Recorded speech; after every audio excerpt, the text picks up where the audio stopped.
I'm Robert Williams for MetalRules.com, and joining me at this time at the Nikita Productions Presents South Texas Rock Fest is the legendary ambassador of sleaze, Taime Downe and Faster Pussycat, and also Danny Nordahl. I understand you guys just played Rocklahoma. That must have been quite a party. And you know everything is bigger and better in Texas, and it doesn't get any better than South Texas Rock Fest. What do you have in store for the hard rockin' maniacs here today? We already did it. We gave them our little special Jihad. We gave them the... That was awesome. We just came out. It was like when you have these bands, you know, you got all these bands from like different periods of time and stuff too. It's like, and you're going on during the day, you don't have no light show. You got to kind of do something with yourself to make up for the lack of visuals and stuff on stage. I mean, we went out there and did what we could rocking, but even early in the sets, they don't have the sound system wired and shit. I think we still sound like shit. But it's like stage sounded like shit, but I know we look cool as fuck. So. Oh, dude, with the Middle Eastern burkas and stuff. You guys look cool, man. I mean, I was expecting you guys to have that militant look, you know, that you guys had in 2006. I mean, well, that was just we had that because we did that for the same purpose. We were going on with Poison and Cinderella and shit. We're going to be going on at like 3, 4 in the afternoon, 5 maybe, you know what I mean? And daylight, where lights wouldn't do anything. So what are you going to do? You got to make your stage show. So we came out in fucking uniforms, and it was killer. It was like, whatever, it's cool. And we just wear the black, but today we're going on the daylight. We're not day people. We just got up, like, I don't know, an hour before the show. So it's like... Since we're forming the band, you've released a remix album entitled Between the Valley of the Ultra Pussy, as well as a new folding CD entitled The Power in the Glory Hole. And to my understanding, you have another album's worth of material in the can waiting to be released. Well, we're working on it. We've been working on it since we finished Power in the Glory Hole. But Glory Hole technically is just coming out now. It's coming out because our label, Full Effect, we finally got Sony distribution because we've been dealing with legal stuff with the band name and all that stuff with our old band member Brent. And now it's like we got Sony distribution, so now it's going to be out in all the stores and everything, finally. So now we're working on new shit. We're going to be working on the live record as well on this tour. We're going to be recording shows. We haven't started yet because we're still trying to work out the bugs and all the shows. Because every show's been different so far. So we keep doing, like, we've done a few of these now, these little rock things that are like brought in PAs, not clubs that are like, the shit's been stationary for years, so they can wire it in. Those are the best places to record shit. Yeah. So, and we're still trying to figure out our gear, but we're going to record a live record off this tour. Oh, cool. To boot. So when we get back, we'll be working on that shit, plus new stuff. New studio shit we've been working on before. So you guys have like a Pro Tools rig? Yeah, we got a portable one. We just got, I got a Pro Tools rig at home too as well. But I call it Electric Taime Land Studios. Yeah, we got. I like that. We just need to get some splitter cables that come off so we can send the signals to the shit. So before that's the last thing we need to get for the live recording shit. But we got our sound guy Sean on it. So like in the next week we'll have that nailed down. So like the last month of the tour we'll be recording everything. I have the final show at the Key Club is going to be the main one that we're going to. Yeah, it's coming up in August, right? Yeah.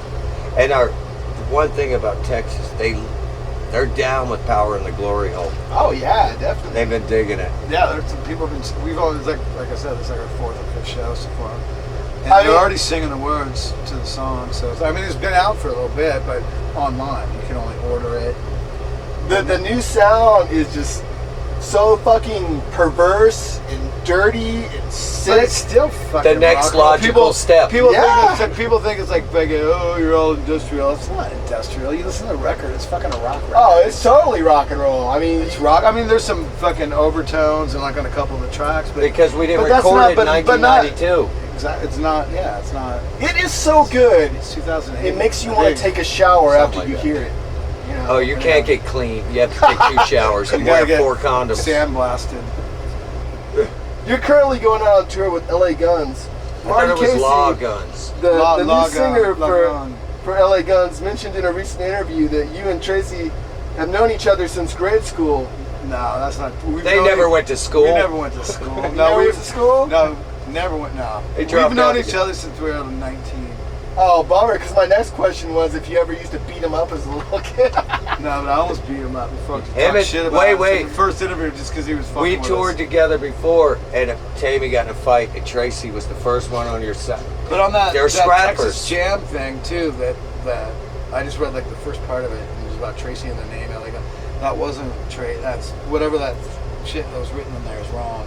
It was me and Mick Cripps from LA Guns. Yeah. Started. Me and him started Faster Pussycat. And then he hooked up with Tracy and Paul, and I was hooked up with Mark. Michael's our drummer, and then we just ended up doing 2 different bands. But we always were friends. Yeah. But it wasn't Family. Tracy and that thing. It was like, it was different. So you didn't go to grade school with any of those guys? I live in Seattle. I grew up in Seattle. That's what I was I thinking. skipped grade you know? school in Seattle. I was doing my homework. I was like, how is this possible? You know? No, yeah. See, I don't know where the fuck they get those facts and they just print them. But, It was probably I don't care. I'm like, whatever. I was like, Tracy probably said, "Oh yeah, we grew up. We went to school together." Being Tracy. we I did. know. I mean, when you consider you're 19, Yeah. growing up together, it's like When pretty you much start grow up, rocking. That's when you start growing up. Really, it's like when you're Yeah. 19. It's like start dealing with life. But I started. me and as a Tracy go way fetus. back, and we're on tour again. This is when we decided after the Nearly Deaths and stuff too. When we decided to do the Faster tour again, we went out. Us and LA Guns went. Yeah. And then Greg freaked out. He's on meds and stuff. He's a great guy too. I mean, we go way back. He's just panicked and he has panic attacks and stuff. So. And it's I was a little it's stressful. disappointed. Tracy filled in Being for on- us on the last Yeah. last half of the tour. I was a little disappointed because I read that you guys were playing Newly Dead stuff. And I mean, today, if you Well, would have played we play Submission and In Denial, but right now we're playing like this was like a short set. So I'm Melting, that would have that's been a good song. perfect. We haven't played that. I was melting. I know that would have been good, but that was Uh, I would have probably died doing it because it was like I after like, the first song. I like let's- Sleeping Pill. we We, just used to wa- play Sleeping Pill. It was awesome. Yeah, Sleeping Pill's a good song. That whole They're all record, good. that remix, because it's all been remastered, all the Nearly Dead shit on Dirt Nap. Yeah. And Tom Baker does all the Nails and Ministry, and I mean he does Zombie, all the shit. He's like the best master guy in the business. And He's you the hear those masturbator. songs from the original masters and the way they master now, it just sounds. When I heard it, I was like, this is so good. I was like, I love the Nearly Dead shit too. I mean, that's what Faster Pussycat. I started Faster Pussycat in 86, 85. I started the Nearly Dead. So they're both Same my year? babies. Yeah, I think it's the same year. Yeah. A couple months later. I thought Newly Dead was more like 96, 97. That's when it started really like 94 when I split to the Pigface. I started recording the shit, but we didn't start playing out until after I did the Pigface tour and came back to LA. Before it went through like 5 or 6 different name changes because we hadn't done, it was just recording. I was just recording shit. So I did a bunch of shit in Chicago and then finished it in LA. I know, Got back you- and then started putting a live band together. At home, he's and Jihad, but he's in the studio all the times. Yeah. When we're at home, There's way Jihad. he's in the studio. That's where he belongs. He calls me up. You want to come up and get freaky? And I'm going, gay sex. He goes, no recording. I'm like, ooh. Yeah, But- as soon as we have Danny do bass tracks and shit, and he's drinking beers and shit. As soon as he gets hammered, as soon as he asks for the guitar, then I know he's too hammered to record anything. So I just pretend recording and just But how I see it is, I'm a guitar player just like you, and he doesn't want me to play because he wants to keep that sucker in his hands. He plays all the guitar on the records. Are there any plans at the moment to reissue and remaster the first 3 Faster Pussycat albums? there was talk about it. I just don't know what the details of like what the deal is. I think it'd be cool to remaster them. I don't want to like remix them or nothing. I mean, it's like, but remaster them would be fucking really cool. And the I live, mean, remixing it would be fun too, but it's like not in terms of like a remix like I did with Between the Valley, but like that was getting just freaky. being able to take the controls and adjust shit. But even just remastering them and re-putting them out, because there's some shit I think you can't even get. But we just like dealt with all that legal shit, just in terms of getting But the the name. the taken live care of, record's or going to have a bunch of the old stuff on it, so that's going to be. But I think it'd be out first. Cool to fucking master all the shit because it's been like fucking 20 years since the first one came out. You know, so, and just with technology and everything today, we can push the fucking make it sound a little bit fatter than it was. I mean, it was like recorded in 2.5 weeks, 2 weeks, or whatever. And those would be all in full effect? See, right now it's like right now it's like Electro still owns all that shit, so I got to see what it would cost us to get it. So that's stuff we're looking into, but that's all right now. Tours. So The times they are changing. That's right now. So and recording new shit, but we're working on that. But we'll see what happens. We're still trying to get all the web shit together. It's like trying to get everything together.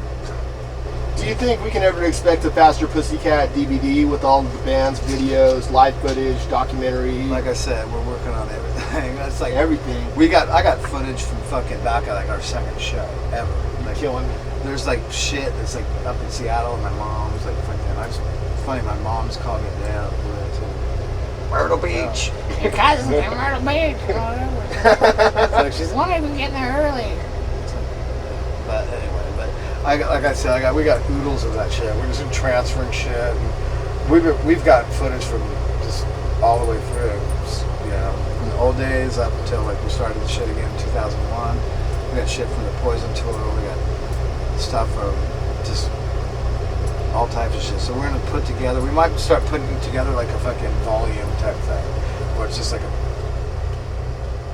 Anthology, if you like will. a section. So it's like get a little bit of old stuff and a little bit of new stuff, and then just keep as we gather the shit, so we can get stuff out. Yeah. Otherwise, we're going through 20 fucking years of fucking shit. 20 years of awesomeness. It'll come 20 out when years of faded memories. It'll come out when I'm dead. You know what I mean? So it's like knock on wood, or for my case. But I've noticed that since reforming Faster Pussycat, material from the Whipped album hasn't been featured as prominently in your live show as the first two albums. That's one of my favorites. Looking back, do you think that album stands the test of time, and can we as fans ever expect to hear Jack the Bastard and Made in Wonderland live? maybe. We're just like still. We played Whip the other night. Fucking what was away. We haven't. By accident, because I printed on the set list because it was like the set list that I prepared. Like, okay, well, this would be a good set list, but we hadn't played Whip yet. And we're on stage, and I'm going, Whip, what? Nobody told me. And he goes, do you know it? I go, yeah. And he goes, I haven't seen it. I go, do you? I go, I think I know how it starts, but I can't remember. It's been so long. And then I said, it goes, yeah, no, it sounded good, I thought. And and I handed the mic to some guy that thought he knew it, and he was worse than me. Whatever. He was like what you were doing on stage today. Blah, blah, blah. Exactly. I can do that better than you. At least I'm in key. But because we're doing the live record, we're throwing in a bunch of new old songs like Friends and. We like played Porn Star tonight. It's like that's the new song. Oh man, I would have loved to hear Friends. We were just listening to. Yeah, we're gonna be playing Friends. We're gonna play. Got No Room for Emotion. No Room for Emotion. Yeah, Jack the Bastard. Jack the Bastard. Oh man. Body Thief. What else? Shoot us some more titles because we're a little foggy. But we try to keep the shit that's slamming that rocks live. Yeah, but there's some songs that are cool fucking to listen to, but just don't sound. You're not. It's not as fun to play. You know what I mean? It doesn't have that vibe where you can get. But it doesn't get any better than your new stuff, man. That stuff is awesome. That shit's all fun to play too, because that's how that's how it was kind of written. You know, it was like me and Danny wrote the shit, playing it like that's how it's got fucking cool rhythms and fucking catchy choruses. But we're gonna mix it up more than ever. Excuse me. On this tour. Sorry about that. There'll be surprises every night. I mean, for me and him, like when we like read I the said, set list, what's that? We're recording the live record shit too, so we're gonna be doing different shit. So we have a bunch of songs. Yeah. But we won't necessarily be playing all those songs every night. You know Yeah, what I mean? mix them up. So.